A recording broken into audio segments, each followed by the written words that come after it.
जो भी करना है क्या करना है? रेगुलर, लगातार, कंसिस्टेंसी।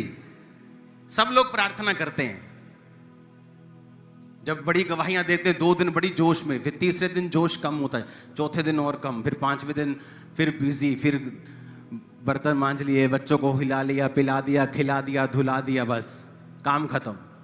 और परमेश्वर ने क्या कहा? सीक्रेट क्या है आशीष लेने का? कंसिस्टेंसी, लगातार।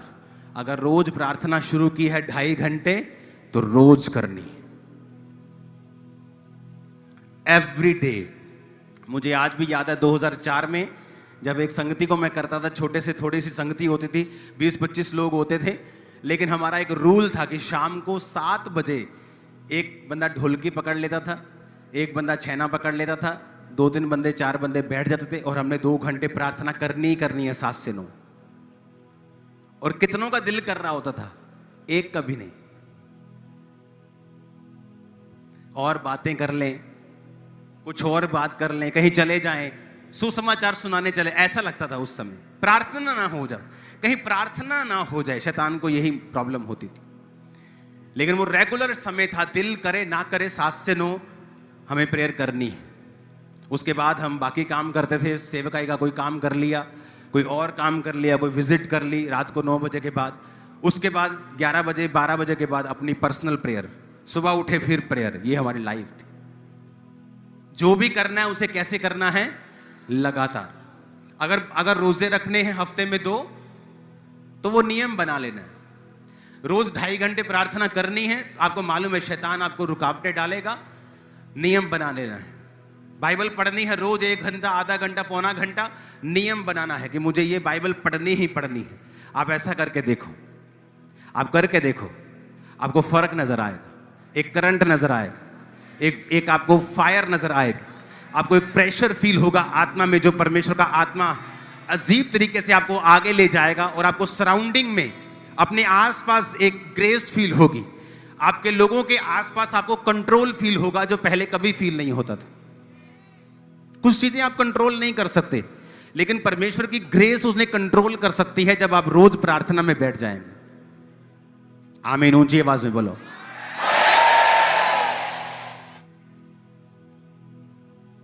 हालेलुया। यहोशू 8 उसकी 1 से 7 में लिखा है,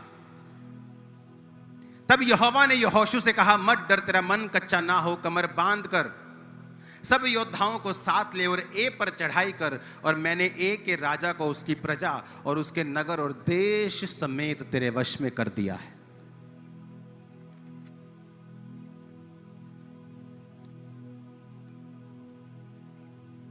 परमेश्वर ने क्या कहा? चढ़ाई कर, मैंने उसे तेरे वश में, अगर वश में कर दिया है तो चढ़ाई करने की जरूरत क्या है? अगर परमेश्वर कहता है कि फलाने पुराने नियम में लड़ाइयां होती थी, अगर परमेश्वर कहता है कि मैंने उस देश को तुम्हारे वश में कर दिया है, तो परमेश्वर ऐसा करना, उनको बेहोश कर दे रात को। मैं जाऊं, ये बेहोश हुए लोग हैं, इनको मारूं और ठीक। ऐसा हुआ?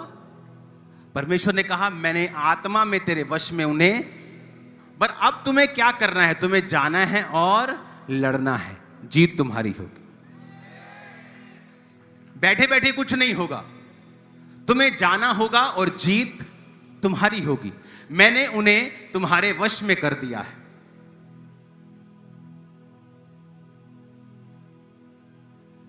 प्रकाशित के 19 उसकी 11 आयत में लिखा, फिर मैंने स्वर्ग को खुला हुआ देखा और देखता हूं कि एक श्वेत घोड़ा, उस पर एक सवार है जो विश्वास योग्य और सत्य कहलाता है, वह धर्म के साथ न्याय और युद्ध करता है।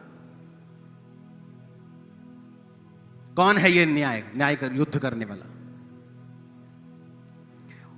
उसकी निशानी क्या है? कि वो विश्वास योग्य है और सत्य कहलाता है। कौन है सत्य?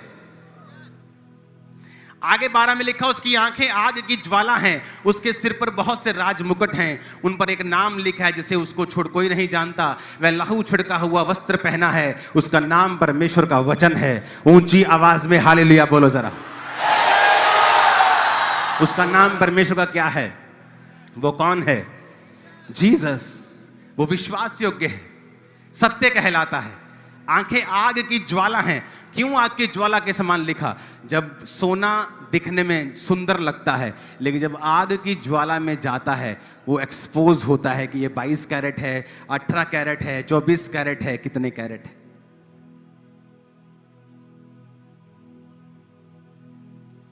तो यीशु मसीह को जब लिखा जाता है ये उसकी आंखें आग की ज्वाला के समान हैं, यानी वो परखता है, वो जांचता है। आग में सब कुछ साफ हो जाता है, भूसी जल जाती है, खरा सोना प्रकट हो जाता है। उसके सामने कोई उसको धोखा नहीं दे सकता। आग को आप धोखा नहीं दे सकते। आग को ये नहीं बोल सकते आग ये शुद्ध सोना है, तो आग ये नहीं मान लेगी, आग उसको जला के चेक करेगी। तो यीशु मसीह के सामने जब बोला जाता है कि आंख के उसकी ज्वाला के समान उसकी आंखें हैं, यानी उसके सामने सब नंगे हैं। उसने लिखा है वो धर्म के साथ न्याय और युद्ध करता है। क्यों युद्ध करता है? वो युद्ध करना परमेश्वर एक विश्वासी को सिखाता है। मैंने विश्वासी देखे हैं जिन्होंने युद्ध नहीं किया, मसीह में होने के बावजूद भी उन्होंने उन गवाहियों को हासिल नहीं किया जो कर लेनी चाहिए थी। क्यों युद्ध नहीं किया? बहुत सी औरतें हैं ऐसी जो अपने हस्बैंड के साथ प्यार वाला युद्ध नहीं करती। उनको पता है उनके हस्बैंड को ये वाला खाना नहीं देना, ये वाली चीज नहीं खाने के लिए देनी, पर वो नहीं करती। और जब हस्बैंड फिर छोटी उम्र में जाता है फिर रोती, क्योंकि तुमने युद्ध नहीं किया, जो करना चाहिए था वो नहीं किया। और परमेश्वर कहता है कि वो युद्ध करता है। परमेश्वर के अंदर यीशु मसीह को कहा गया वो धर्म के साथ न्याय और युद्ध करता है।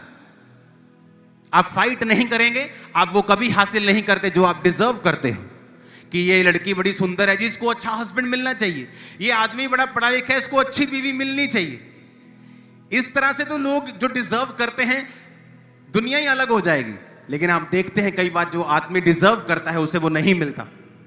आपकी जॉब में आपके बॉस की कई बार जो क्वालिफिकेशन या उसकी जो योग्यता होती है अपने नीचे काम करने वालों से भी कम होती है, क्योंकि जो आप डिजर्व करते हैं आपको वो नहीं मिलता, जिसके लिए आप फाइट करते हैं आपको वो मिलता है।